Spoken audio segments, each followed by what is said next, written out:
you're Okay. live.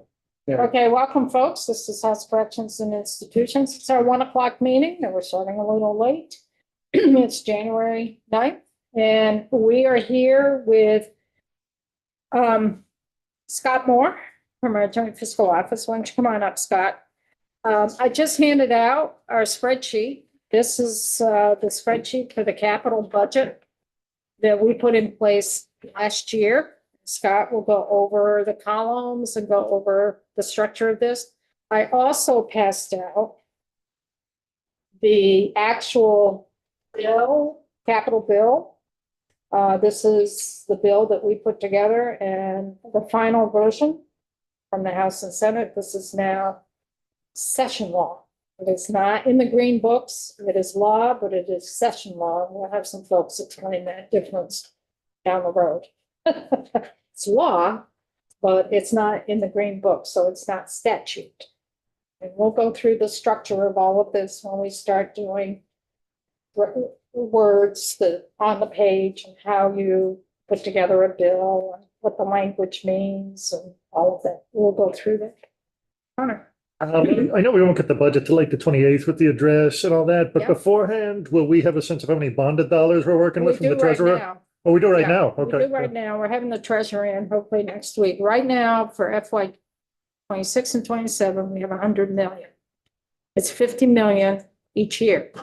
They put in a caveat that they are going to reassess this in August and September of this year for FY 27 to see if it stays at 50 or it gets changed. So that could impact our adjustment pretty heavily, right? Yeah, okay. So we're gonna have the state treasurer in next week, let's talk about the whole process of bonding and the process of bonding capacity and the process of the debt affordability committee and how they came up with their recommendation. So we're gonna have that next week. Is there another hard copy of that bill? Did you get a copy? I did not. I got a copy of the spreadsheet and I didn't want to steal Troy's. No, I've got a copy. Thank you. Almost from May. It doesn't matter, it's the same thing. Okay, Scott, welcome. Afternoon, right? We're already in the afternoon. Day flies. For the record, Scott Moore, Joint Fiscal Office. Welcome back, everyone, and anybody new. I know there are a lot of new faces to the committee, but I'm not sure if everyone here is new to the legislature, but. Did we introduce ourselves to you? Not really. I think it was, I happened to open the door to say hi and you all were here, so. Don't know that we went around the room. Go around the room. I don't know if you'll remember the names, but I'm Alice. James. Great to see you, Scott. I am. Joe. Hi, Scott. Troy Hedrick, representative from Burlington. Kevin Winter. And Sean Sweeney, Shelburne. So we have 4 freshmen. Joe comes from County. Kevin comes from Ludlow. Will comes from Bennington. Sean comes from Shelburne. You come from St. Albans. Yes. Come from St. Albans. And then James comes down from Human Services Committee. And Brian comes up from Education. Lots of moving parts. Yeah. Yeah. So, tell you. Well, let me take some time Before you and, get started, we also have Cole yes, cool. from BGS, so you folks will be working together. At times. Katie had introduced us over email, if you remember, a month ago or so. Yeah. Yeah. So for the purposes of helping this committee out, my job really is to keep track of all of the numbers from the words. So the hard packet copy of the bill you received are all the words that go into this, which John Gray from the council will work on. My job is to keep it onto this spreadsheet. So I'll try to keep us mathematically correct. That's the job. So going through the spreadsheet, I'm not sure how much Madam Chair has mentioned about the structure of the capital bill and that it's a 2-year process. So unlike some legislation, we actually are able to impact future sessions because the capital bill is a 2-year process. So typically, I think Connie, you mentioned, my apologies, but Casey, you mentioned January 28th, the governor will be able to give us something. The governor's going to give us his recommendation. And his recommendation is what we're going to work with. So this is the final result of a 2-year process. So you'll see in general, the gray section here, if you look at columns E, F, and G, it's Act 69 as enacted. And then H, I, and J is Act 162 as enacted. Basically, that's the first year versus the second. But you go through and think about why the numbers are here, how they change. It's first year versus second year. So I said, I will just walk through column by column and section by section, holler at me when you have questions, and I'll try to keep it at the 20, 30,000 foot level. Was there any questions in terms of how the spreadsheet is laid out for that? Because we're gonna be living with spreadsheets. So the 224 column is going to be the same, right? Could be, or they could change, If you remember, Rep. Casey, last year, we had made some changes. adjustment. Hmm. So during the legislative session of 2023, we put together columns E, F, and G. And Act 69 was the act from the bill that became law. That was the capital bill based on what we passed during the legislative session of 2023. Because it's for fiscal year, it's the next fiscal year 24 and fiscal year 25. Remember, fiscal years go from July 1st to June 30th. So right now, we are halfway through FY 25. And the way the fiscal year numbers go, it goes for the year that it expires. Not the year it starts, but the year it expires. So FY 25, which we're halfway through right now, started July 1st, 2024, and ends June 30th of this year, 25.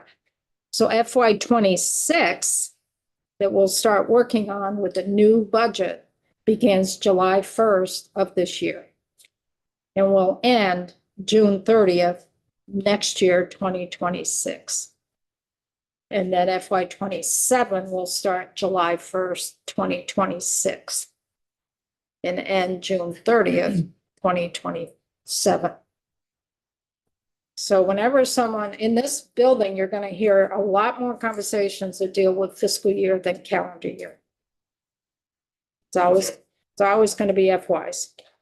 It'll be fiscal years, not calendar years, unless it specifically states calendar years. That's clear as mud. So that's what the gray column is. That's what we did in the session of 2023. We came back here a year ago now. We started working on the blue columns. Because that is halfway through a 2-year budget. And that's when we do a budget adjustment. We can move money around between those 2 fiscal years. No, leave it at that for the time being. So just looking at the spreadsheet, column A, I have a line number on there just so that way hopefully life will be easier if we're looking for water quality or Bennington Battle Monument, whatever it happens to be. We can say line 32, line 33. Column B, this is the section from the actual act. So if we were to follow through and want to see the original language, that's where it would be. Column C is the BAA section when we got the budget adjustment section. So these should all tie back to previous legislature. Column B, this is the agency and department that is proposing the project, if you will, which is why you'll see agency, department, and project description. So just as an example, BGS is the first section here, which is section 2, so it's a little confusing because it's section 2 of the bill, not section 2 of the spreadsheet. Section 1 of the bill is going to be the introduction of the bill. And what you'll see is looking back at the original statewide major maintenance, what they want for annual appropriation, and as we go through every line item. And throughout the course of the session, BGS will come in and Cole will help represent and everything about here's the building that we're looking for money for, here's the status from last year, et cetera, et cetera. And then, as you mentioned, column E, F, and G, this is what was enacted in 2023. Great. Yeah, you gotta think. I'm working on the budget right now in my head for 2026, so I don't know what year it is. And so as we can see, if we look at line 1 and E for statewide major maintenance, the request was for a little over $8 million. Then in column F in FY 25, the request was for $8.5 million. So grand total across the 2 years was for a little over $16.5 million for this particular line item. Then column H has no changes from FY 24. I'll point out a time when it does happen, but effectively this committee can go back through and say, let's change the language from FY 24 when we're looking at things in FY 25. A little bit confusing, I know. But effectively, that what might happen as an example, BGS might come in and say, hey, guys, we're looking at this. We requested $8 million. We look at this, we're going to use $6 million. So there's $2 million that are left over. So we could change the numbers, if you will. As you can see here in line 1, that didn't change FY 24 at all. FY 25, it did change a little bit. Looking at that particular line item, we added it not quite $2,000. Well, where'd that money come from? Extra money on the bottom line, you had to put it Gotta somewhere. put it somewhere. And this particular line item, this major, is kind of, I don't want to say a general fund, so I don't want to confuse it with the general fund, but it's a little bit more of a basket of money that they use across lots of different projects, lots of different buildings. Phil, is that fair? I think. So if we happen to have some extra money, it's a good place to put it. Because there's always needs for maintenance for buildings across the state. Troy, did you have a question? I was just gonna point out Okay. that's because it's that $1,999 is a funny number. Right. It was just what was left over. And I'll show you all another section wherein we can get some of those odd numbers, if you will, and not rounded to tens and hundreds. So at the end of the day, in column J, that line item now is increased from column G by $2,000 roughly. And the same process goes through line by line by line, but I do want to call your attention, if you will, to line 7. This is Montpelier State House replacement of historic finishes. FY 24 and FY 25 in Act 69, both of those had a $50,000 allotment, if you will. And then as we're going through last year, looking at this particular line item, that money hadn't been spent yet. So we felt that, why don't we take that money, and they had other monies, use that money elsewhere. So you'll see FY 24 is now blank and FY 25 is now blank. That money was reallocated within the spreadsheet somewhere. Where exactly it went, I don't remember off the top of my head, but if anybody's interested, I'll track it down for my notes from last year. It looks like line 18. Is there always a one-to-one correspondence, I guess, is a better way of phrasing a question? At the end of the day, there's a certain amount of money. I'm hesitating because I'm going to say bonded money, but there's also a cash account portion, but I don't want to confuse things yet. At the end of the day, there's a certain amount.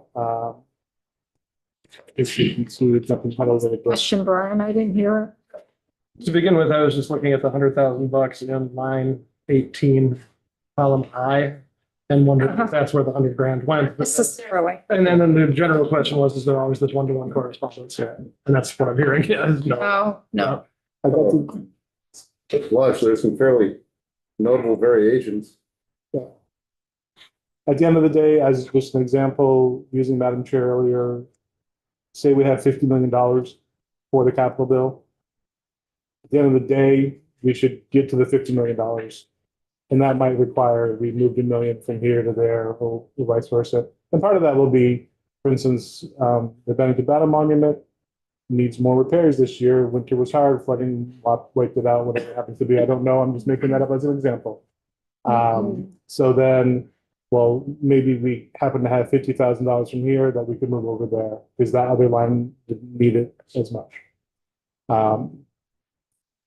So in essence, what we look at, we have a pot, 50 million. And then we got all these projects put in that pot, 50 million. And some of those projects may not be ready to go forward, or they may still have money from previous capital budgets that they haven't expended. So we say, look, the governor has put in 100,000 for this. You're not going to use it in this fiscal year. So we're going to cut it back. And that frees up maybe another project that needs a little bit more money. But you're still within that pot of 50 million. So every dollar gets allocated somewhere. There's no putting off $1 million or giving $1 million to someone. Okay. When we do markup Yeah. in February, we're going to go through line by line.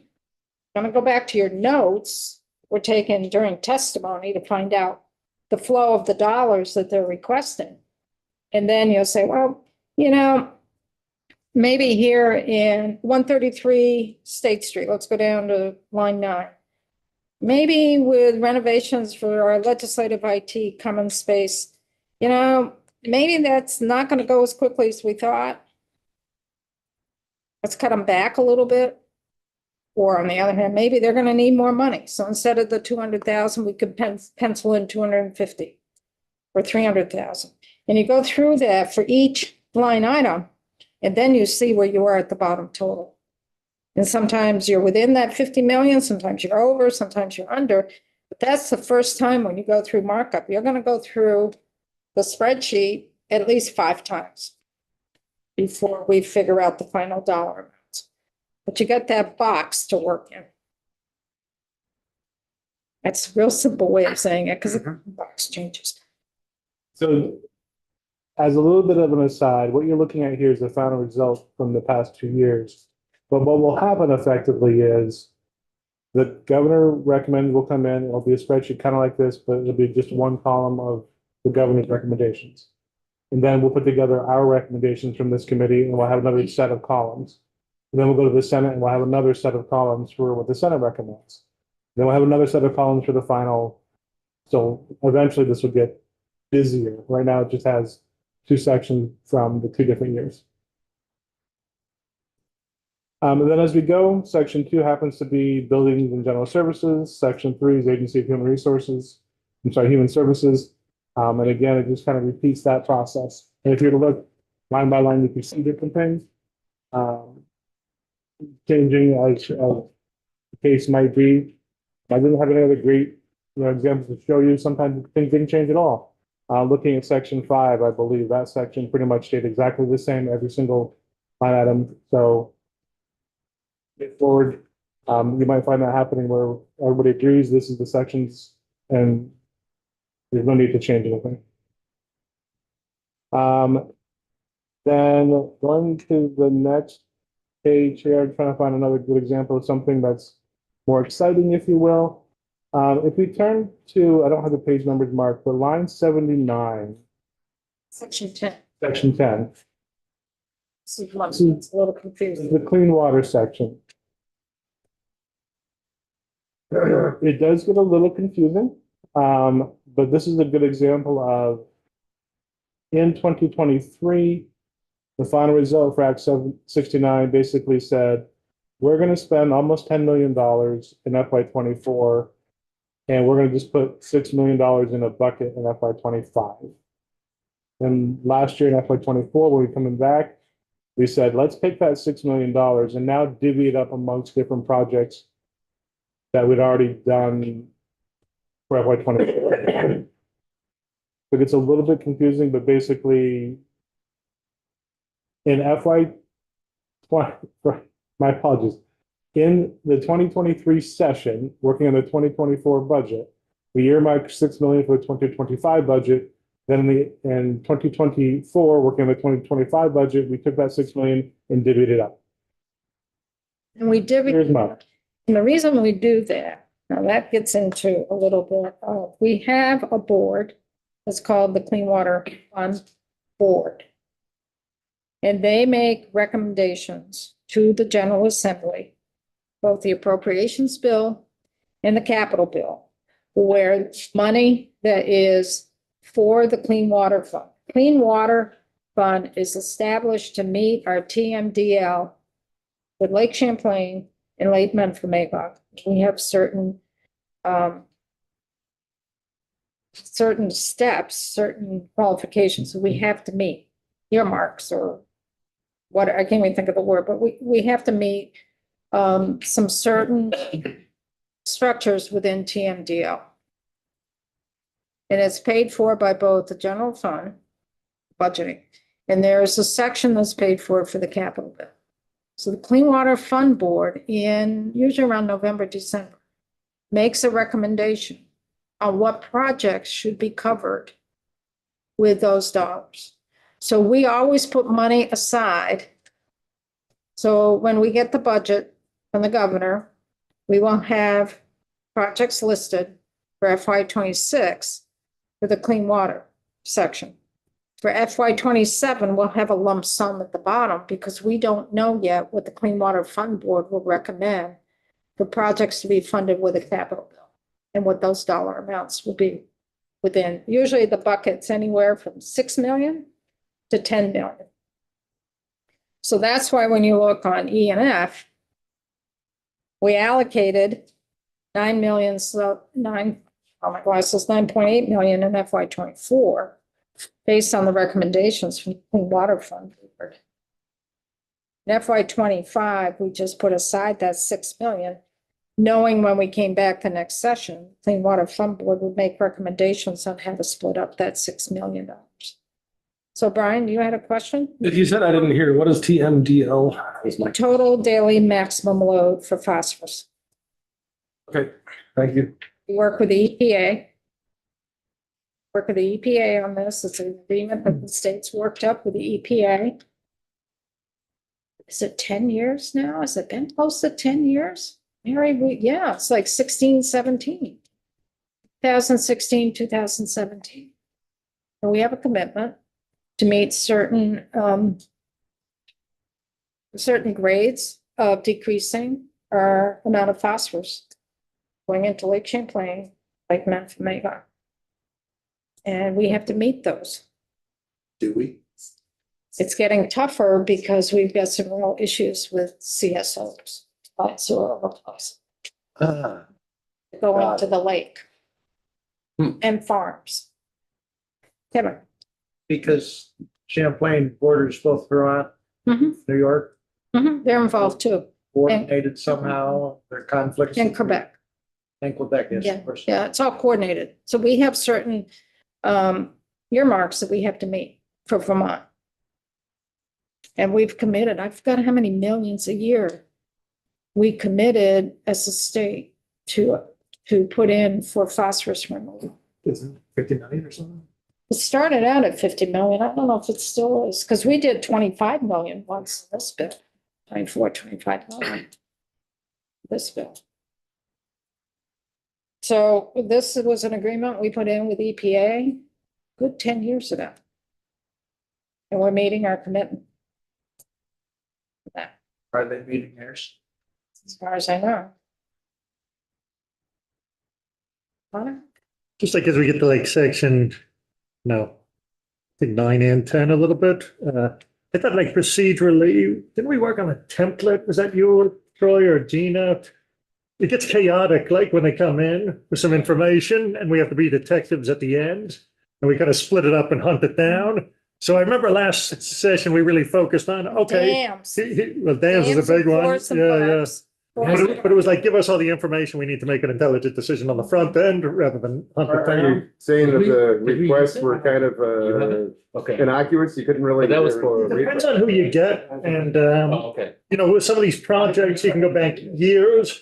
And in their mind, they want to bank the money, right? They'd like the money up front and you can't blame them for it. But for us, the question is always, can you get that money out the door? You know, like, because we don't need to give it to you if you can't get out the door anyways this time. We're pretty fiscally stingy. The repo committee.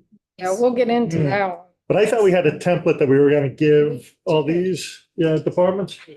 I can, Madam Chair, if you don't mind, we had talked about giving something to every department to say, how much money have you been allocated over the past couple of years? How much of that has been spent and or earmarked?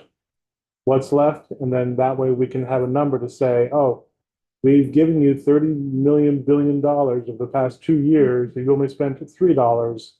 Maybe we don't need to give you this $10,000. So I do have a form that we can bring to different departments, and when Phil invites them, we can say, please have this information when you come in.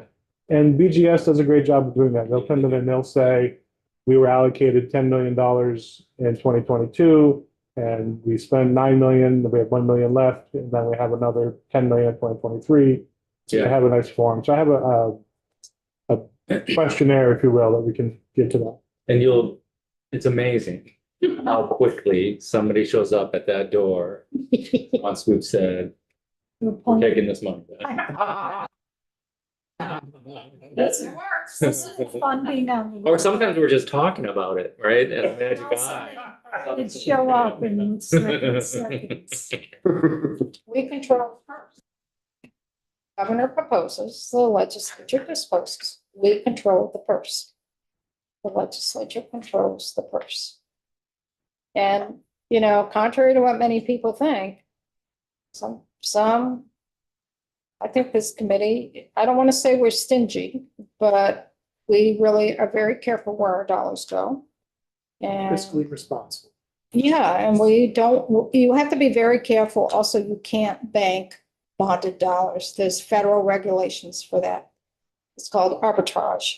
And the state treasurer will go into that. You have to get your bonded dollars out the door in a timely manner. It's not like your general fund dollars. It's your credit card. This is the credit card committee. And it's using bonded dollars, and there are strict restrictions on what those bonded dollars can be used for. Cannot be used for operating costs. Cannot be used for seed money that's going to match other money. And bonded dollars, the way we structure it is, takes 20 years to pay back a loan. So you want what you're investing in to last 20 years. That's a thumbnail thought. So we are very, very careful where we spend our dollars. Going on, if you don't mind, we can look at section 15 or specifically section 15A, Department of Labor on line 123. You'll notice in columns E, F, and G, there's nothing there. What happened was last year, after the capital bill had been presented for Act 69 and passed, Department of Labor came over and said, we need some money for an upgrade to our facility. And the suggestion was that came from the capital bill. So you'll see in column F, there's about 1.5 million in FY25 that was not there in column F.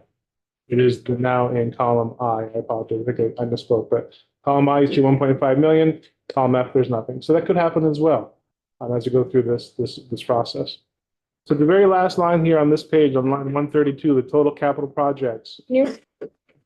So if we go to line 128, Oh, of course. State House 128. cafeteria furnishings. Yep, the same idea as line 124.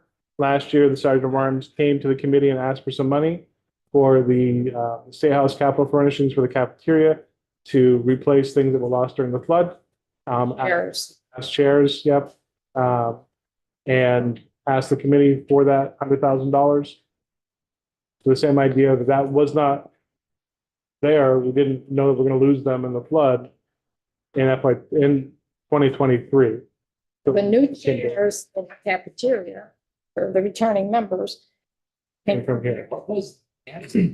$100,000. Yeah, what was it? Hard And work. How did tables, we get to that though? I don't remember. tables, there were chairs. We didn't want to broadcast. Yeah, we didn't want It that. changed at the Yeah. end. It was chairs and tables for both, because we needed a lot more chairs than what we had, because we lost so many in the flood. And then we wanted tables that were more accessible for folks in wheelchairs, because these aren't very accessible. And we worked with the Sergeant at Arms, and they worked up figures in terms of what they thought it would cost. So we put on 100,000. They haven't done the tables. I think they've decided to do something a little different. And then the chairs, I don't know how much they've cost, but we'll hear back. They may have a balance to this. May not have spent the full 100,000. But that's how we, like, all the chairs that have come in here over time, we have paid for that. We did some carpet repairs in Cedar Creek Room. And some, as you come into the card room, comes out of this capital bill. So, As you can see, these were sections 15A and 15B. They went at the end after section 15 in Act 69 because they were new in 2024. So on line 132, the bottom line number, we can see that the total bonded amount of money for the capital bill in the gray columns, column E, was $56,520,225 for FY24, $66,247,051 in FY25 for a total of $122,767,376 in Act 69. Then last year we worked on the bill. The numbers did change a little bit because of some of the moving money around. I think we had, I can't remember exactly where some of this extra money came from because now you'll notice in column J, it's 130 million versus 122, but premium, on premium, thank you. And which we there don't was a have to reason. deal with this year, Right. or the next year. So to answer your question, that was the magic number we're shooting for, the 130. However, we happened to move things, that was the number we were shooting for. Thank you. But if you'll notice, it is over the 122. 122 million is over the 108 million that we were allotted. And Scott's gonna go where we picked up that extra money. Not picked up the extra, No. got added to the bottom line. Yeah, If we turn to the next page here in section 16, it's different. lines 134 through 170, basically. One of the things that we do in this committee is we go back the past, anything older than 2 fiscal years, and we check in with all these different departments and say, look, this money was given to you. Have you spent it all? Is there any money there that we could claim back for this bill? So this is where those funny numbers come from. My apologies, not funny, but they're not rounded, if you will. They're not 100,000, 10,000. We had the extra $1,999. It came from this. So this is the section where we'll have a committee, a repo committee. I'll work with you all again to reach out to the departments and say, in FY21, you have been allocated X amount of money. Have you used it all? Is there any money left that we can give back to the capital bill so we can reallocate it to other projects? What we can see here is in column E, a lot of money was gotten when we did Act 69. Column F is blank because obviously column F is for FY25 when Act 69 passed. That didn't exist, right? Because it's a year later. In column H and J, H is basically going to be the same number as E because we had already reclaimed that money. And then in column J, no, my apologies, column I, this is the money that we had scraped last year. So we went back and said, how much more money do you happen to have from these different projects? Is there anything else that we could get? So we'll do that looking at anything older than 2 fiscal years. So this is part of where we had extra money, this $17 million here at the end in column 170, line 170, column J. So I'm gonna jump the gun and I'm gonna appoint the repro committee. Because I've been thinking about it. So right now on the committee, we have Mary and we have Troy. So I'm hoping Mary and Troy are willing to continue on the repo. And I'd like to add Brian on the repo. If that, What it is, but yeah. now you'll learn. The couch cushions and saying what kind of change. So this is all recaptured money. Recap. And one of the reasons the amount is so different between FY24 and 25 is because the administration got there before we did in 25. They had to find as much money as possible for the armory. And so they did. And we didn't let them use it. Yeah. So I use it before the budget was even proposed. Some of us said no. So they found the money before, but we still found some, 2,500. The big one, Open to the tab. big one was, well, it is a big one. It's only six. Well, you got a $6,900 recapture. That's last year, huh? Cherry Street. or Cherry We're Road. selling that building. That's why there's all that money. But that's why you got 6.9. That's almost half right there. You got 3.1 Well, that, and you got 1.9. so really, that's almost all of it. The rest of it's just there to fill out the columns. No, we're reallocating because over the previous years, the 108 Cherry, we're putting a lot of money in that building to rehab the parking garage. So, it's probably over a period of about 6 years. And, there was work that was done, but the more work that they were doing and then really figured out the use of the building, because then COVID came in. People went remote, so the building wasn't being used as much. And then it was decided last year. Was it last year? Was it the year before? It was last year, past session. The governor proposed that we sell 108 Cherry. So we have a lot of previous bonding capacity that was used for 108 Cherry to upgrade that building. And we've decided to put it on the market to sell, so we're not gonna be doing the work. So we've got, how much was it? It was 10, $11 million bonding capacity that was tied up in that building that we're not gonna use because we put the building on the market. So we're reallocating that bonding capacity. That's what happened. It's not a really common scenario. But what is the flow of proceeds for a building that we use bonding capacity on if the building is sold? Is there any recapture that comes here, or does that just go to the general fund? Whenever we sell any state-owned building, or if BGS owns any state property, the amount of the sale proceeds from the sale come back to the capital bill's bottom line. So when we sell 108 Cherry, proceeds of that will come back to the capital. When we sell the old Williston State Police Barracks, the proceeds of that will come back to the capital bill. That, Cherry was where the temporary homeless shelter was, right? last year, Okay, not now. not now, it's Williston, isn't it? State. Well, this that's is- there too, but. I don't think. No, not Burlington 108 is- is being I used. mean, so Burlington was given permission to use it. Okay. At the last, that Last year. that last minute sort of. We have what, 5 sites? How many did we put up? One in Rutland? 4, I think. Four? Yeah. And Burlington was at 108 Sharon, That was last year during the summer. but they're not using it currently. Not that I'm- That building's for sale. It's also got a name on Yeah, we gotta deal with that. it. We'll have to deal with that. Whose name? Zampier. Johnson Perry. No, is it Costello? or- No, Johnson, the commissioner of BGS. So that's an issue that has to be dealt with. Some, It's like literally on. yeah, the name of the building. Yeah, the building's been named after him a long time ago.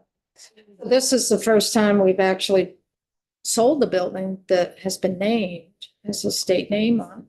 We have to really figure out, how do we deal with this?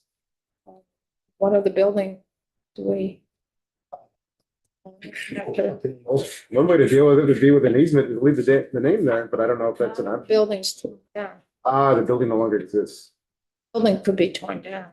We don't know. We don't know. There goes that.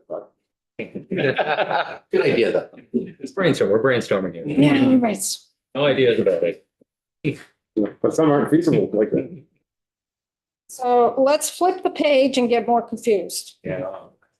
Then we've got to go on the floor here pretty soon. We can go real quick, Scott. So real quick, section 17, general obligation bond section, this is basically the amount of money that we can spend. So we see line 170, 408 million, and then line 70, 176, 122.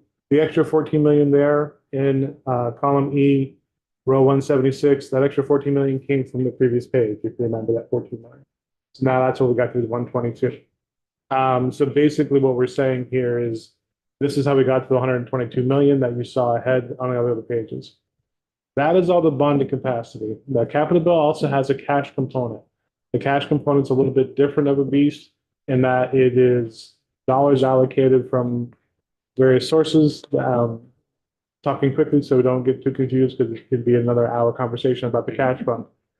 But essentially, there are other projects that could have money allocated to them from a cash basis versus a bond basis for some instances where you would want to be able to spend money and not have it be bonded dollars. For instance, you wouldn't necessarily want to bond to hire an architect to walk the grounds to check out what might be needed for design, as an example. So these projects here, you'll see a lot of these are VGS again. These have that cash component. The one big thing I pointed out about this, and since the bells are going, I won't belabor the point.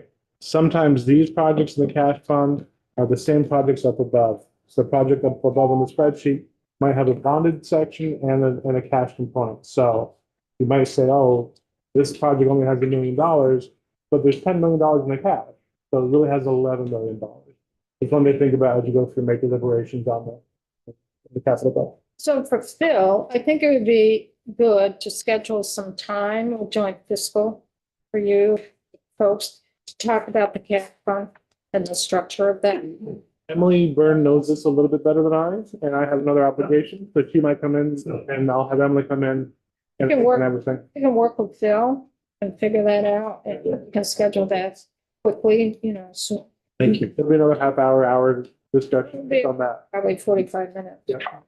We heard anything back about the schedule for tomorrow morning, security? The security briefing will happen at around 10 after Okay. 4.